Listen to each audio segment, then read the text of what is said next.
This is a science fiction story about a 6-year-old girl who may or may not be the most powerful weapon in the galaxy. Let's get into it. The galaxy's most feared superweapon is a 6-year-old who counts backwards. The truth is stranger than fiction. For the past 7 years, the Red Planet has screamed. Not the screaming, though that continues once a day, always. She studied each soldier the way a child studies a row of dolls just before choosing which one to decapitate. "Stand down," I ordered. Something in my gut, call it the evolutionary instinct to recognize apex predators. Tell me that if they shot her, the dust would be the only thing left of them. I wrapped her in my thermal cloak. She weighed less than the rifle slung across my back. Back at the hab, the medic ran GenScan after GenScan. Human DNA, 99.99998%. The missing 0.00002% were clustered in the occipital lobe and the larynx. When the medic poked a flashlight at those clusters, the lights flickered. When he asked her name, every screen in medical froze on the same integer. One less than before. So I filed an incident report, so redacted it looked like a barcode. Then I did what no protocol advised. I put the girl to bed in my own bunk, tucked the blanket under her chin, and sat beside her with a sidearm in my lap. Not pointing at her, just present. Her eyes never closed. They reflected the ceiling LEDs like wet glass. "Commander," she said softly, "do you know the difference between mercy and murder?" I exhaled. "Tell me." "Mercy is when you press the button yourself." I thought that was a riddle. It wasn't. The last scream will come for us all. But now when mercy screams, we have a chance. I learned that the hard way. Inside, the girl began to count backwards. 7,429. I felt the planet shudder. Somewhere on the far side, Olympus Mons cracked its ancient lip. Lava began to glow. I reached for her small, cold hand. "Stop counting. Only you can stop it." She said Protocol 0 is keyed to one human heart. Yours. I realized then the galaxy had not given me a child. It had given me a trigger. And the safety was my mercy. "Okay, thanks. Bye." We found her half buried in a drift of cinnamon dust, curled like a question mark around the bones of a rover dog. Her skin was the color of old paper, her hair the white of solar bleaching, but her eyes, when they snapped open, they were the hard neon blue of a plasma cutter. My helmet HUD printed a single line: unauthorized bioform. Lethal force authorized. But my finger never reached the trigger. The girl tilted her head, opened her small mouth, and spoke in a voice that bypassed my comm entirely, vibrating the piezos in my faceplate. 7,431. Somewhere above the thin Martian sky, an entire cruiser group vanished from every tactical screen. Just gone. No debris, no radiation bloom. No time for panic. I knelt. The dust caked my suit joints. I felt the weight of 1,000 invisible crosshairs pivot onto me from orbit. "What did you just do?" I whispered. "I subtracted," she answered, as if that explained everything. Then she held up her wrist. Etched into the flesh was a QR code tattoo that bled faint blue light. When scanned, it displayed only 2 words. Protocols, not in seismic tremors, but in screams of pure energy that shred metal and vaporize rock. A scream that once a day gets louder, more insistent, more terrible. Until the best part of every human colony on Mars is ground to dust. We never found a cause. We never even found a messenger. All we knew was that whatever god or demon sent this death knell was out there. It was getting closer, and next time we might not survive. That is, until we found her. We found mercy. She was the trigger phrase. My squad caught up 30 seconds later, rifles raised. The girl stood, tiny bare feet in the iron oxide dust. Not shivering, not breathing hard. Outside the hab, the Martian wind moaned. You're watching this channel. 24 hours later, Arlo and the girl, now wearing Arlo's oversized hoodie. Sleeves flopping like white flags, were aboard a stolen courier shuttle, screaming sunward. The Martian colonies had just declared independence from Earth. The Terran Navy had responded by blockading the planet. Arlo's own superiors ordered the girl transferred to Section Black. A mummified pilot sat in it, one skeletal hand still gripping a lever labeled Mercy. On the main screen, a looping text. Mercy Protocol activated authorization. Heartbeat 7,431 countdown. 7,428. 7427. 7426. Arlo felt the numbers sync with the girl's whispers. He knelt by the pilot. A holly sprang from the corpse's wrist. A woman identical to the girl, only older, maybe 16. She spoke in the same bypass voice. "Commander Voss, if you are seeing this, you have stolen the last human child. She is not ours. She is theirs. Return her, or the sheath breaks." The girl touched the hologram. It flickered. "I'm not stolen," she said softly. "I'm borrowed." He refused. The answer came as the ship SCI spoke for the first time in centuries. Demonstration required. The viewport brightened. Outside, a Jovian tanker the size of Manhattan peered from nowhere, hull still steaming from whatever dimension it had been stored in. It rotated once, ponderous, then folded itself into a needle the length of a pencil and shot toward the sun. A flare leaped up like a solar tsunami. The girl's voice was almost a lullaby. 7,427. She took Arlo's hand. Her palm was hot now, as if something inside her reactor core had just ramped. "Only you can change the count," she said. "Mercy or murder. Your choice." He stared at the lever in the dead pilot's hand. A single word etched beneath it. Abort. But the lever was locked by a bioscan pad shaped exactly like a child's handprint. Arlo looked at her. 6 years old, maybe 60 million. He lifted her. She placed her palm on the pad. The screen blinked green once, then red. Abort, denied. Heartbeat mismatch. The girl looked up at him, eyes suddenly wet. "My heartbeat is yours now," she whispered. "Don't break." The refusal cost him rank, clearance, and probably a lifetime in Leavenworth if he ever set foot on Earth again. But it bought them a head start. The girl sat cross-legged on the co-pilot's seat, staring at the starfield. 7,428, she murmured. A destroyer on long-range patrol simply ceased to exist. The hoodie slipped from one shoulder, revealing the tattoo again. This time, the QR code had shifted. It now showed coordinates. 1.3 astronomical units, solar north, Lagrange 3. He changed course. They found a derelict generation arc drifting their hell scorched, windows dark. Registry, EFS Kepler's Mercy. Last logged 312 years ago. Lost with all 50,000 colonists. Docking clamps kissed. Airlock cycled. Inside, gravity was on. Lights were off. The corridors were lined with statues, human figures caught mid-stride, mid-scream, mid-embrace. Not statues. Crystallized. Their eyes still tracked movement. The girl walked ahead, fingers brushing the walls. Wherever she touched, the crystals softened back to flesh for an instant, then refroze. A strobe of living, dying, living. No flash. Just a sudden absence where 900 souls had been. Arlo muted the comm. "How do you do that?"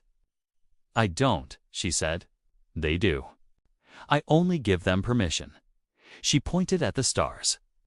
Arlo saw nothing until he switched to Gravlin's overlay. Then he saw them.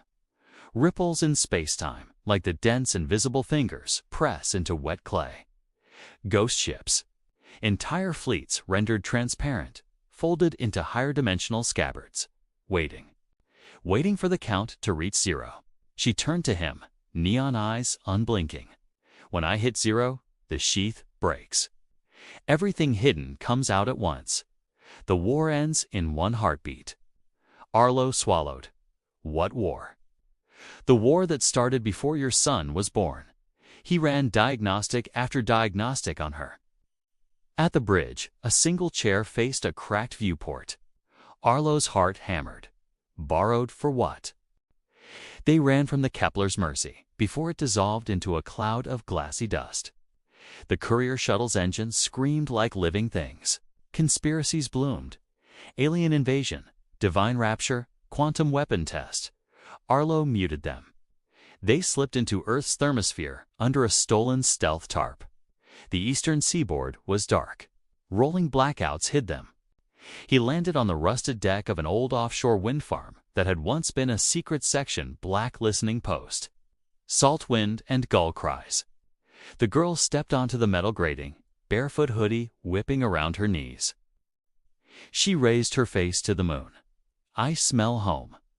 This isn't home, Arlo said. Not for you, she agreed. But the button is here. She walked straight to the central turbine, long disused, blades frozen like petrified wings. Inside the nacelle was a maintenance hatch. Behind it, a keypad and a single red mushroom button labeled Mercy in 10 languages. None human. A biometric lock pulsed, waiting for a heartbeat. Arlo's heartbeat. He stared. I've never been here. You will, she said simply. That's why I chose you. She touched the button. It didn't depress. Instead, it projected a holly of Earth, cross-hatched with lines of light. Every line intersected at the turbine. The last human Mercy node, she explained. One press resets the count to 7,431. But every reset costs a memory. Whose memory? The presser's. Arlo laughed, brittle. So I forget my own name to save strangers. Not forget, she corrected. Trade. Memory for Mercy. She took his hand, laid it on the button. His palm recognized the cold metal as if he'd touched it 1,000 times already. How many times have I done this? He asked. 7,431 times. The world tilted. He felt the déjà vu hit like a physical blow. She looked up at him, infinitely sad. You always choose Mercy. That's why you die old, alone, and without a name. But humanity lives. He recoiled. No, there has to be another way. She pointed to the sky. A new star blossomed brighter than Venus, swelling. The Unity's core had just gone superluminal and unstable. When it blew, the magnetosphere would peel like an orange. 7,424. The star brightened. Arlo's hand trembled over the button. He looked at the girl, no, at the weapon, at the child, at the universe's last mercy. He closed his eyes and pulled his hand away. The button remained unpushed. For the first time in 7,431 loops, the commander chose to remember. The girl's eyes widened not in fear, but in wonder. Then this is the last loop, she said. She leaned forward and kissed his knuckles, tasting the salt of his sweat. Goodbye, Arlo Voss. Behind them, Lagrange's 3 folded into a Mobius loop and vanished. Arlo set course for the one-place section Black would never look. Earth's forbidden night side. The girl slept finely curled on the cockpit floor, thumb in mouth, neon eyes flickering under lids as if dreaming in code. He recorded a log he hoped no one would ever hear. Name, Arlo Voss. Rank, none anymore. Subject, protocols, Euro observation. She doesn't kill, she subtracts. Every integer is a ship, a city, maybe a star. The count is at 7,426. I don't know what happens at 0, but I think it's the opposite of nothing. He thumbed off the recorder. The girl's voice drifted up, half asleep. 7,425. A Terran dreadnought, the TNS Unity, winked out of all registries. The news feeds exploded. That's the end of part 2, folks. I hope you enjoyed it. Before I wrote this story, I made sure to read through the Bible, specifically the book of Revelation. Now, Revelation is a pretty crazy. I've got one more bonus thing to share, and that's this. This is where we talk about the creative process behind the story, and I'm joined by no one yet. It's just me. And if you'd like to join us, you can become a patron. Head on over to our page to do so. I'll see you next time. Bye. There will be an original novella written in the world of Arclight coming next year.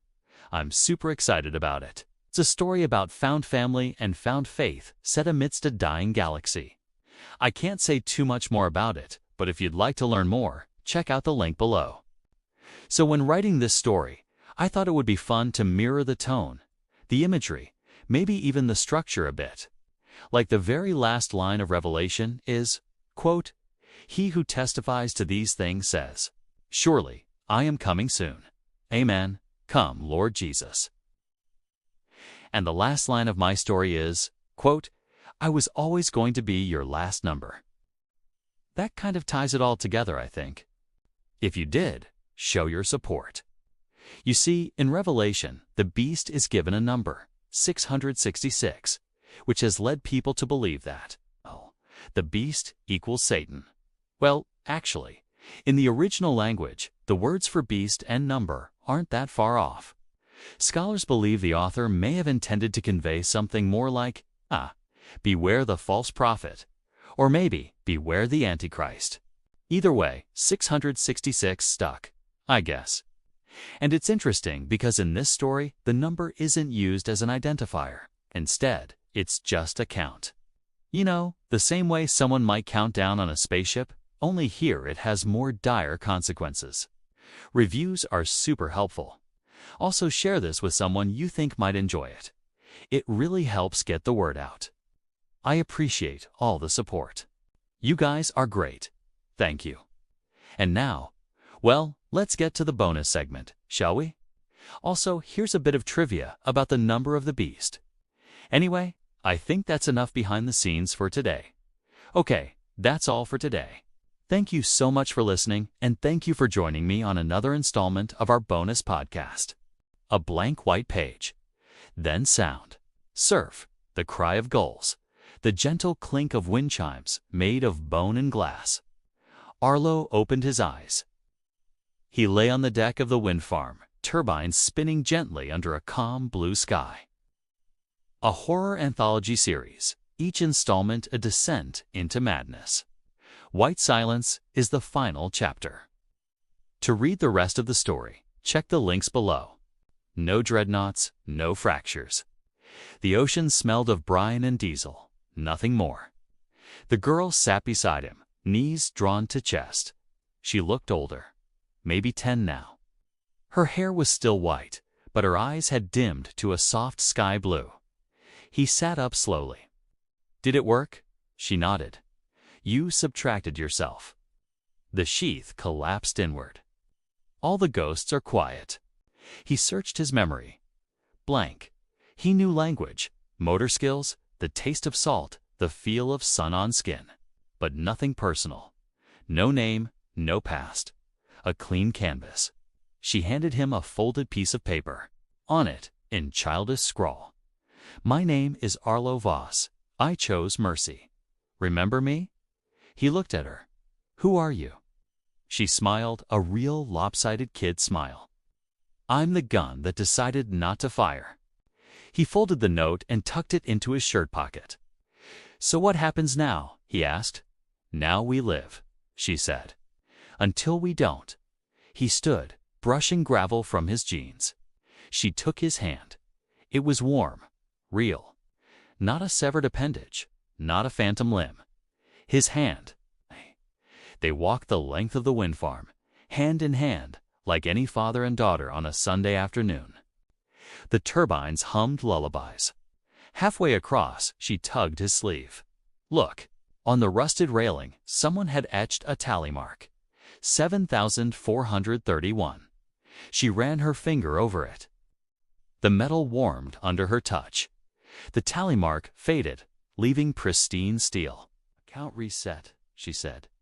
"But the number is empty. No ships left to subtract." He ruffled her hair. "What should I call you?" she considered. I never had a name.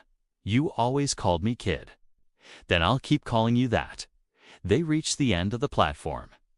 The sun was setting, turning the ocean molten gold. The turbines cast long shadows like the ribs of a sleeping beast. Kid climbed onto the lowest crossbeam, arms out for balance. She began to count, not backwards, but forward. 1, 2, 3. Each number was just a number. Arlo watched her and felt the first real smile of his new life. From somewhere far away, maybe the future, maybe the past, he thought he heard a single line echo. She rebooted, but this time it sounded like a beginning. This story is part of a larger world, an echo in the zeitgeist.